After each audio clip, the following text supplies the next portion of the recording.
सब कुछ हमें सीखी प्रभु को धन्यवाद करती हूँ। एक और सुंदर मौका परमेश्वर ने दिया आप लोगों के बीच में वचन की सेवा को लेकर आने के लिए। इस पिता का सच में मैं कोटि कोटि धन्यवाद करती हूँ। और आज का जो वचन का टॉपिक है वो ये है कि क्या पवित्र आत्मा का सामर्थ जो है एक विश्वासी के जीवन में जब उसको उसके पवित्र आत्मा का सामर्थ मिलता है तो वो आता जाता रहता है या वो हमारे अंदर स्थायी रहता है, क्या वो हमें छोड़कर भी जाता है। आइए वचनों के द्वारा हम लोग देखते हैं कि आखिर क्या है। पुराने नियम में बहुत सी ऐसी बातें हैं जहाँ पर हमें इन बातों को देखने को मिलता है कि पवित्र आत्मा क्या स्थायी रहता है या अपने अनाज्ञाकारिता के कारण वो परमेश्वर का सामर्थ छोड़कर चला जाता है। क्योंकि वरदान और परमेश्वर के सामर्थ में फ़र्क है ना। परमेश्वर का जो वरदान है, वरदान जो है बने रहते हैं, लेकिन परमेश्वर का सामर्थ जो है वो उठा लिया जाता है अगर हम उसके परमेश्वर की अनाज्ञाकारिता में रहें, परमेश्वर के अकॉर्डिंग अगर हम काम नहीं करते हैं। तो वरदान तो एज इट इज़ बने रहते हैं, लेकिन परमेश्वर का सामर्थ्य जो है वो उठा लिया जाता है। ये वचनों के द्वारा देखते हैं कि क्या जो बोल रही हूँ वो सही भी है या मैं ऐसे ही अपने आप से बोल रही हूँ। वचन को देखते हैं जो कि पहला वचन है न्यायों की पुस्तक 16 का 20वीं आयत से मैं आप लोगों के लिए पढ़ रही हूँ, जहाँ पर लिखा है, तब उसने कहा, हे शिमशोन, पलिश्ती तेरी हाथ में है। तब वह चौंक कर सोचने लगा, मैं पहले के समान बाहर जाकर झटकूंगा। वह तो न जानता था कि यहोवा उसके पास से चला गया है। यहाँ पर क्या लिखा है, शिमशोन जब उस स्त्री की गोद में था और उसने क्या करा कि उसके बालों में जो उसकी परमेश्वर की सामर्थ उसके बालों में थी, और जब उसने उसकी चोटी को जब वो काट दिया तो सामर्थ जो थी परमेश्वर की उसी घड़ी उसको छोड़कर जो थी वो चली गई थी। और ये चीज़ जो थी वो समय नहीं जान रहा था शिमशोन की परमेश्वर की सामर्थ जो उसके पास है वहाँ पर चली गई है। लेकिन यहाँ पर लिखा है कि जब उसने सोचा कि मैं फिर से झटकूंगा, उठूंगा और फिर से उनको मारूंगा, लेकिन वो ये भूल गया कि उसके जो बाल थे, जो उसने सारी सच्चाई उस लेडीज़ को बता दी वे विचार के चलते, तो वो क्या हुआ, वो सामर्थ परमेश्वर की उसके पास से वहाँ पर चली गई थी, है ना। एक और आयत से हम देखते हैं कि इज़राइल में से महिमा चली गई थी। 1 शमूएल 4:21 का 22 हम देखते हैं कि किस तरीके से परमेश्वर का जो आत्मा है, अगर हम उसकी अनाज्ञाकारिता करते हैं, हम उसको संभालते नहीं हैं, उसके अभिषेक को, उसके सामर्थ्य को हम अपने अंदर संभालते नहीं हैं, तो किस तरीके से वो छोड़कर वो हमें चला जाता है ना। इसके 21वीं और 22वीं आयत में देखेंगे 1 शमूएल 4 के, और परमेश्वर के संदूक के छीन लिए जाने और अपने ससुर और पति के कारण उसने यह कहकर उस बालक का नाम इकाबोद रखा, इज़राइल में से महिमा उठ गई। फिर उसने कहा, इज़राइल में से महिमा उठ गई है क्योंकि परमेश्वर का संदूक छीन लिया गया है। यहाँ पर भी हम क्या देख रहे हैं प्रियो कि परमेश्वर का जो सामर्थ था उस समय इज़राइलियों के बीच में वाचा के संदूक के रूप में काम किया करता था। जहाँ जहाँ इज़राइली जाते थे वहाँ वाचा का संदूक जाता था, तो वहाँ पर उन्हें हमेशा जीत हासिल होती थी। लेकिन यहाँ पर क्या लिखा कि उनकी लापरवाही के कारण एली के जो पुत्र थे बड़े धूर्त थे, क्रूर थे, नहीं वो परमेश्वर की योजनाओं को समझते थे, ना ही परमेश्वर के अगेंस्ट, परमेश्वर की फेवर में वो काम करते थे, हमेशा परमेश्वर के अगेंस्ट ही काम करते थे। और जब फलिश्तियों ने उनके ऊपर चढ़ाई करी तो उन लोगों ने क्या करा, वाचा के संदूक को उनसे छीन लिया था। तो वहाँ पर उसकी जो पत्नी है वो क्या बोल रही है कि उसका जब बेटा हुआ तो उसने उसका नाम क्या रखा, इकाबोद, कि जिसका मतलब है कि परमेश्वर की महिमा वहाँ से उठा ली गई है। परमेश्वर का सामर्थ वहाँ से इज़राइलियों के बीच में से क्या हो गया, चला गया, क्योंकि उन्होंने उस वाचा के संदूक को संभाल नहीं पाए। वो जिस तरीके से इन लोगों ने वाचा के संदूक को नहीं संभाला और वो महिमा परमेश्वर की वहाँ से उठ गई, उसी तरीके से प्रियो आज अगर हमें परमेश्वर का अभिषेक अगर मिला हुआ है, परमेश्वर का सामर्थ मिला, अगर व्यक्ति उस सामर्थ को, उस अभिषेक को नहीं संभालता है, वो उस सामर्थ को लेकर, उस अभिषेक को लेकर लापरवाह रहता है। जैसे शिमशोन के केस में हम देखते हैं कि क्यों उसके पास से वो सामर्थ चला गया। पहली बात तो कि वो अपने अभिषेक को लेकर लापरवाह था, और दूसरा क्या था कि वह विचार के चलते उसने क्या करा, उस सामर्थ को गवा दिया। बहुत से लोग सामर्थ पाते हैं लेकिन उस सामर्थ के लिए वो केयरलेस हो जाते हैं, उसकी केयर नहीं करते, उसको सही रीति से संभालते नहीं है कि अगर परमेश्वर का सामर्थ हमें मिला है तो हमें किस तरीके से पाकीज़गी से रहना है, किस तरीके से हम परमेश्वर का मान हमें रखना है, किस तरीके से हमारा उठना बैठना चलना फिरना खाना होना चाहिए। हर एक बातों से कहते ना कि मैटर करता है हर एक चीज़। दूसरी आयत में जो हम देखा कि इज़राइल से महिमा उठ गई, वहाँ पर भी क्या हुआ, वहाँ पर भी परमेश्वर का वो मान परमेश्वर को नहीं मिला जो उसको मिलना चाहिए था। वहाँ फरिश्तियों ने इस वाचा के संदूक को क्या कर लिया, वहाँ से छीन लिया, क्योंकि वहाँ पर भी वो प्योरिटी, वो शुद्धता, वो बातें नहीं चल रही थी जो परमेश्वर को चाहिए थी। इसलिए परमेश्वर ने इस्राएलियों के बीच में से अपनी महिमा को उठा लिया।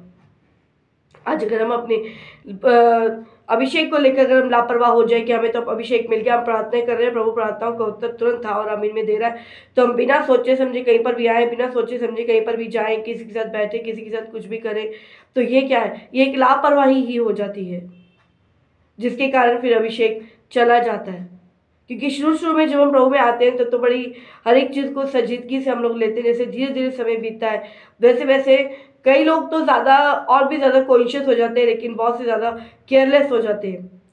वो सेवकाई में इतने मग्न हो जाते हैं, वो सेवा करने में इतने मग्न हो जाते हैं कि खुद के और परमेश्वर के संबंध के बीच का जो समय है वो कम करते चले जाते हैं।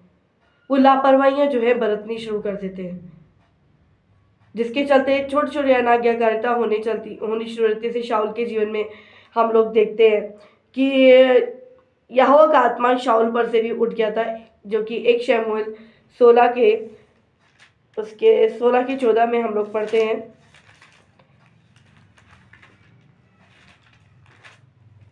यहाँ पर क्या लिखा है, यहोवा का आत्मा शाऊल पर से उठ गया और यहोवा की ओर से एक दुष्ट आत्मा उसे घबराने लगा। शाऊल के ऊपर से परमेश्वर का आत्मा जो था वो उठ गया था। क्यों उठा था? क्योंकि उसने अनाज्ञाकारिता करी थी। उसको शमूएल का इंतजार करना चाहिए था, लेकिन उसने शमूएल का इंतजार नहीं किया। लोगों की बातों को सुनकर परमेश्वर की बात का, परमेश्वर की आज्ञा का उसने उल्लंघन किया था। क्योंकि कहते ना कि वो शाऊल क्या था, वो शाऊल लोगों को अपने फेवर में करने वाला एक ऐसा व्यक्ति था कि वो उसको समझता कि जब लोग रहेंगे हमारे पास तो ही मैं सेफ रहूँगा। क्योंकि उसने इसी चलते ही तो वहाँ पर आज्ञा का उल्लंघन किया था। उसने शमूएल का इंतजार नहीं किया, क्योंकि उसको लग रहा था कि लोग उसके पास से भाग जाएंगे और फरिश्ते चढ़ाई करते चले आ रहे थे उसके ऊपर। तो वो वहाँ डर गया कि अगर लोग ही नहीं रहेंगे और फरिश्ते चढ़ाई करके आ जाएंगे तो मैं तो हार जाऊँगा। उसने लोगों के डर से, परिस्थितियों के डर से आकर परमेश्वर की अनाज्ञाकारिता कर दी।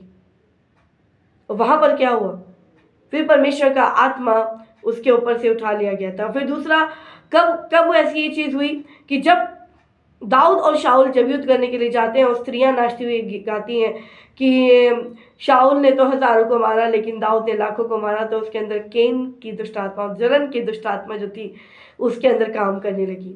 और जहाँ जलन आ जाता है फिर वहाँ पवित्र आत्मा जो है काम नहीं करता, फिर वहाँ दुष्ट आत्मा ही काम करता है। फिर परमेश्वर की ओर से उसके पास एक दुष्ट आत्मा भेजा गया, क्योंकि पवित्र आत्मा वहाँ से उठा लिया गया था उसके ऊपर से। पवित्र आत्मा का अभिषेक, वो सामर्थ उसके पास से चला गया था।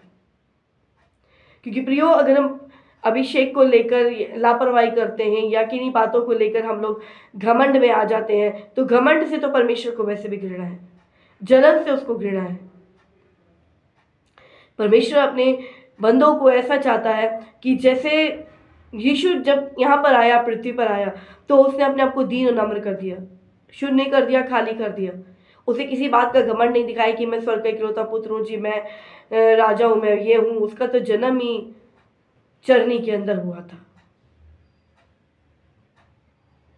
तो हमें भी क्या करना है प्रियो, अगर हम परमेश्वर के अभिषेक पाए हुए जन हैं तो हमें उस अभिषेक के लिए लापरवाही नहीं करनी है। क्योंकि परमेश्वर का अभिषेक जब आता है तो बड़े विश्वास के साथ वो हमें चुनता है कि मेरा बेटा, मेरी बेटी जो है मेरे लिए काम करेगा। लेकिन हमारे डिसीजन जो है वो परमेश्वर की योजनाओं को कई बार हम फेल कर जाते हैं, तो परमेश्वर की योजनाओं को पूरा होने में बाधा डाल देते हैं।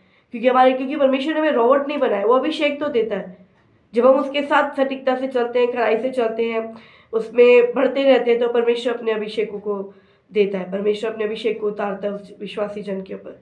लेकिन अभिषेक को पाने के बाद अगर हम लापरवाह हो जाते हैं, उसके अनाज्ञाकारिता में आते हैं, पवित्र आत्मा को शोकित करते चले जाते हैं, उसकी अनसुनी करते हैं, या मैं कहूँ उसकी बातों को सुनना ही छोड़ देते हैं।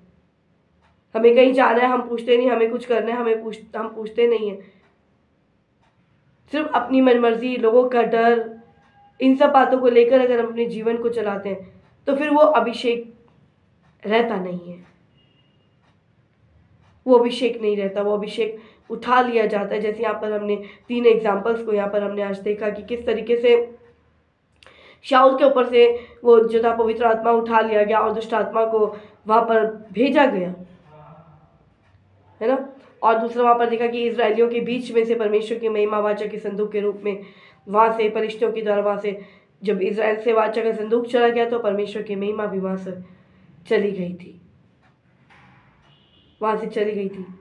प्रियो, हमें बड़ी संजीदगी से, क्योंकि अंत का समय है, दुष्ट आत्माएं बड़े फोर्स के साथ काम कर रही हैं, तो हमें और भी ज़्यादा परमेश्वर की नज़दीकी में जाना है, और भी ज़्यादा उसके अभिषेक, उसके सामर्थ्य में हमें बढ़ना है, हमें घटना नहीं है। ये एग्जाम्पल्स क्यों दिए गए? सिर्फ यूं ही पढ़ने के लिए, उसको छोड़ने के लिए नहीं। ठीक है उनके जीवन में ऐसा हुआ, ठीक है, नहीं, ये किस लिए दिए गए, किस लिए ये बातें होती हैं? ताकि हम इन बातों को याद रखें कि जब उनके जीवन से परमेश्वर ने उस पवित्र आत्मा के सामर्थ्य को उठा लिया, अगर वो गलतियां हम भी करेंगे, कहीं चूक हमसे भी होगी, तो हमसे भी पवित्र आत्मा का अभिषेक छीन लिया जाएगा। वरदान तो रहते हैं साथ में। परमेश्वर ने जिस काम के लिए शाऊल को चुना था, परमेश्वर ने शाऊल को राजा होने के लिए चुना, तो वो मरते दम तक राजा था इजरायलियों के ऊपर। वरदान काम करते, इसलिए नए नियम में यीशु मसीह ने कहा कि जब वो न्यायासन के सामने आएंगे तो बोलेगी कि हे कुकर्मियों, वो बोलेगा कि क्या मैंने तुम्हें, प्रभु मैंने तेरे नाम से दुष्ट आत्माएं नहीं निकाली हैं, मैंने तेरे नाम से चंगाइयाँ नहीं दी हैं, तो यीशु बोलेगा कि हे कुकर्मियों, मैं तुम्हें नहीं जानता। क्योंकि वरदान तो रहते हैं। परमेश्वर ने जिस योजना के लिए आपको चुना है वो काम तो आपसे लेता रहेगा, लेकिन उसमें वो सामर्थ्य नहीं आएगा परमेश्वर का। वो सामर्थ्य जो वचन का, अगर कोई मान लो एग्जाम्पल के तौर पे, अगर कोई वचन का प्रचारक है, ठीक है, वचन का प्रचार कर रहा है, जब परमेश्वर के सामर्थ्य से भर के करता है तो सामने वालों की जिंदगियां बदल जाती हैं, उनकी सोचें बदल जाती हैं, उनके विचार बदल जाते हैं। वो होता है परमेश्वर के सामर्थ्य से भरकर काम करना। लेकिन जब किसी विश्वासी के जीवन से पवित्र आत्मा चला जाता है, वो उठा लिया जाता है, तो वहां पर क्या होता है, वचन का प्रचार तो वो व्यक्ति तब भी करता है, वो पढ़ाता है तब भी करता है, क्योंकि लिखा ना कि क्या तेरे नाम से दुष्ट आत्माएं नहीं निकाली। यीशु का नाम ही सामर्थ्य है। पवित्र आत्मा के अभिषेक जाने के बाद भी जब इंसान प्रार्थनाएं करता है, प्रार्थनाएं वो सुनेगा, क्योंकि अब यीशु के नाम से कर रहे हैं, यीशु के नाम से दुष्ट आत्माएं निकाली जा रही हैं, वो सब कुछ होगा, लेकिन उनके वचनों में वो सामर्थ्य नहीं होगी जिंदगियों को बदलने की, सोचों को बदलने की, विचारों को बदलने की। वो सामर्थ्य नहीं होगी जो सच्चे जीवन की ओर लेकर जाती है, जो अनंत जीवन की ओर हमें लेकर जाती है। और सबसे बड़ा जीवन में, संसार में, मसीहों में भरमाहट यही चल रही है कि उनके पास से पवित्र आत्मा का अभिषेक चला गया है, लेकिन समझ में नहीं आता है। वो दुष्ट आत्माएं हैं जो उनके बीच में होकर काम कर रही हैं, और उनको लगता है कि बस जो भी हो रहा है वो प्रभु की ओर से हो रहा है। क्योंकि शैतान भी क्या करता है, प्रार्थनाओं को सुनकर चंगाइयों को वो भी देता है, चिन्ह और चमत्कार वो भी करता है। ये हमें समझ में होना चाहिए कि वो चिन्ह और चमत्कार क्या सिर्फ शारीरिक है, क्या वो हमारी आत्मा के अंदर चंगाइयों को दे रहे हैं? क्योंकि मैटर करते हैं हमारी आत्मा की चंगाइयाँ। शरीर चंगाई तो एक ही बार बार बताई जाती है कि शरीर आज है कल नहीं है, आज आप उसको संजो रहे हैं, आज आप उसके लिए प्रार्थनाएं करवा रहे हैं, कल को फिर भी खत्म ही होगा, मिट्टी मिट्टी में मिलेगा। लेकिन क्या सही मायने में हम अगर किसी की प्रार्थनाएं कर रहे हैं, या हम किसी के साथ रह रहे हैं, कोई अगर एडल्ट्री में फंसा हुआ बंदा, अगर परमेश्वर उसको आपकी कलीसिया में लेकर आए, आपके साथ उसको आने का उसने मौका दिया परमेश्वर ने, तो क्या आपके संगति में रहकर, आपकी प्रार्थनाओं से, आपके क्या कहते हैं कि वचनों के सामर्थ्य के द्वारा जब आप वचन का प्रचार कर रहे हैं, उसका जीवन बदल रहा है? क्या वो एडल्ट्री से हटकर एक नए पवित्र जीवन की ओर आ रहा है कि नहीं आ रहा? ये चीज मायने रखती है, ये चीज मायने रखती है कि हम जहां पर जा रहे हैं वहां पर हमारी जिंदगियां बदल रही हैं। बहुत से लोग कहते हैं कि मैं और किसी की तो नहीं, क्योंकि मैंने आपको पहले भी बताया कि ज़्यादा मैं किसी कलीसिया में गई नहीं, लेकिन मैंने अपनी ही बातों पे, अपनी ही चीज़ों में, लाइफ में एक्सपीरियंस को लिया है, और उन्हीं चीज़ों को मैं आपके पास शेयर करती हूँ। एक परिवार ऐसा आया था जो बड़े टूट में थे, मतलब वो सिस्टर्स जो थी दोनों बात नहीं करती थी, करती भी थी तो एक नामधारी, मतलब ठीक है सगी बहनें थी, लेकिन वो रिलेशन नहीं था उनके बीच में। लेकिन जब परमेश्वर का आत्मा उन्हें यहाँ पर लेकर आया, जब प्रार्थनाएं की गई, प्रार्थनाओं में जो बैठी, आई, रही, सीखा प्रभु के बारे में, तो उन दोनों बहनों में इतना प्रेम हो गया था जैसे घी की छड़ी एक हो जाते हैं, है ना। लेकिन फिर किसी चलते किसी कारणवश वो जब यहाँ से गई, तो आज जब उनके जीवन में देखते हैं, उनके मुंह से सुनती हूँ कि अब रिश्ते तो हैं लेकिन नाम के हैं। वो रिश्ते तो हैं लेकिन वो उन रिश्तों में वो प्रेम नहीं है। तो परमेश्वर का आत्मा तो है मिलनसार का आत्मा, मेल मिलाप का आत्मा। आप जिस व्यक्ति के पास जाएंगे, अगर वो कहते हैं हमें पता नहीं लगता कि हम जहाँ जा रहे हैं वो जगह सही है कि नहीं है, हमें उसका सुनना चाहिए कि नहीं सुनना चाहिए, तो ये हम चीज़ें अपने आत्मिक जीवन में ही हम देख सकते हैं। हम अपने डेली रूटीन की बातों में हम देख सकते हैं कि हम जिसके वचनों को सुन रहे हैं, हम जहाँ जा रहे हैं, क्या सही मायने में हमारा आत्मिक जीवन ऊपर उठ रहा है या नीचे घट रहा है। कि अब जब जहाँ पर पहले गए वहाँ पर आप अलग थे, लेकिन परमेश्वर ने वो मेल मिलाप कर आ जाए तो आपने मेल करा दिया। लेकिन अब आप जहाँ जा रहे हैं, अब आप इसे बिखर के अलग हैं, फिर से बिखर के अलग हैं, सिर्फ एक नाम के रिश्ते रह गए हैं। तो जब जिसका सुन रहे हैं तो वो क्या हो रहा है, तो मेल मिलाप तो नहीं आ रहा।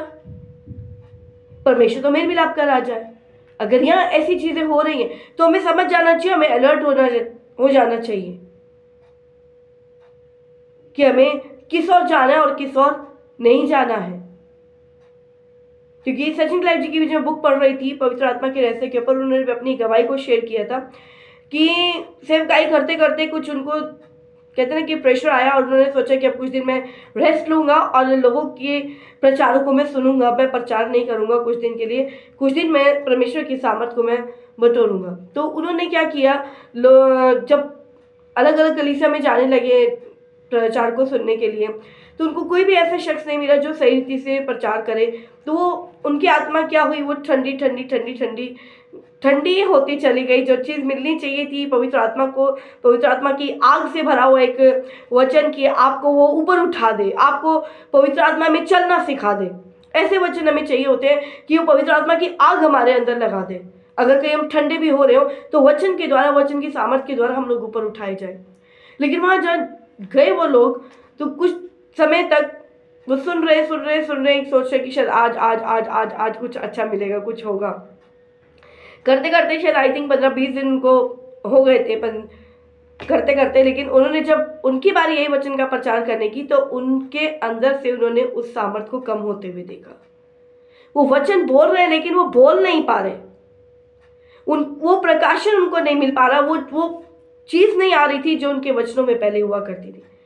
तो पास्टर जी ने उसमें लिखा कि पवित्र आत्मा ऐसा क्या हुआ, पाखरू ऐसा क्या हो रहा है कि मैं नहीं हो पा रहा हूँ। तो पाखरू ने एक ही बात बताई उनको कि जब तुझे पता था कि वहाँ वो चीज़ नहीं मिल रही है, तो उस संगति में तुम कंटिन्यूसली रहे क्यों? क्योंकि जैसी संगत सो रंगत, स्पिरिट ट्रांसफर होती है। ठंडे प्रचार से ठंडा ही आत्मिक जीवन होगा।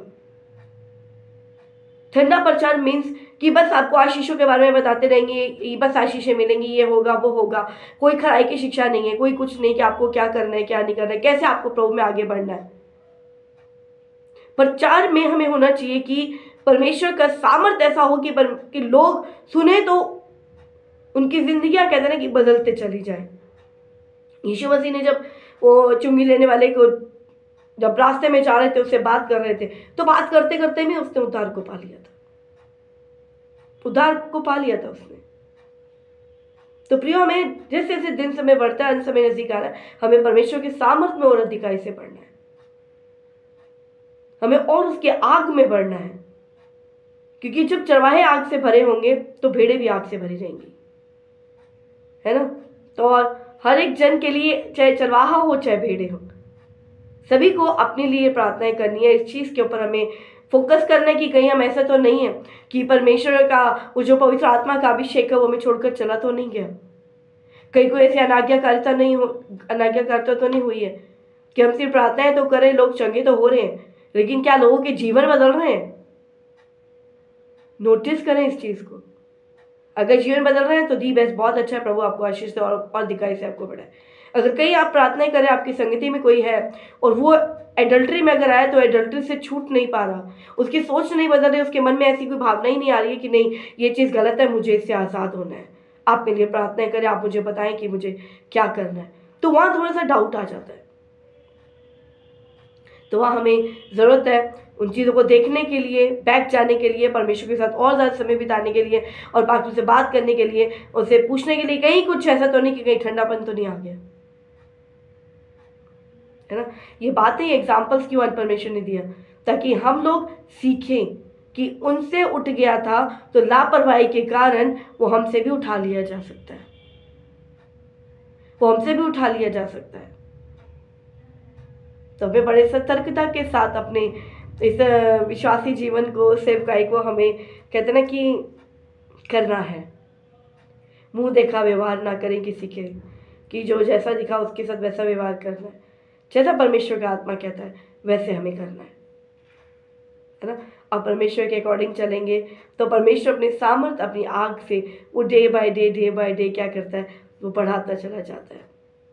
जैसे दाऊद से गलती तो हुई थी, लेकिन नातान के थ्रू जब परमेश्वर ने उससे बातचीत करी तो उसको उसकी गलती का एहसास हुआ, उसने रिपेंट किया और फिर से पवित्र आत्मा को पाया, फिर वो गलती उसने दोबारा रिपीट नहीं करी। जबकि जब बुढ़ापे में लिखा है कि वो बीमार हुआ तो एक जवान लड़की को उसके सामने लाया गया कि उसके साथ सोए तो वो उसका थोड़ा जो ठंडापन है वो बॉडी उसकी ठीक हो जाए, लेकिन उसने उस लड़की को छुआ तक भी नहीं था, क्योंकि वो जानता था कि एक गलती बेतशबा के साथ वो कर चुका है।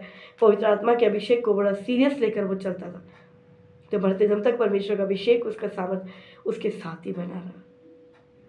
तो हमें भी प्रियो, अगर कुछ गलतियां हुई हैं, कुछ ऐसा है, तो आज समय है, आज मौका है, रिपेंट करें और परमेश्वर के पास फिर से लौटें। तो परमेश्वर क्या करेगा, आपको फिर से डबल सामर्थ के साथ आपको भरकर इस्तेमाल करेगा, है ना। तो प्रभु इस वचन के द्वारा आपको बहुत तरह से आशीष दे, ब्लेस करें। सबको जय मसीह की।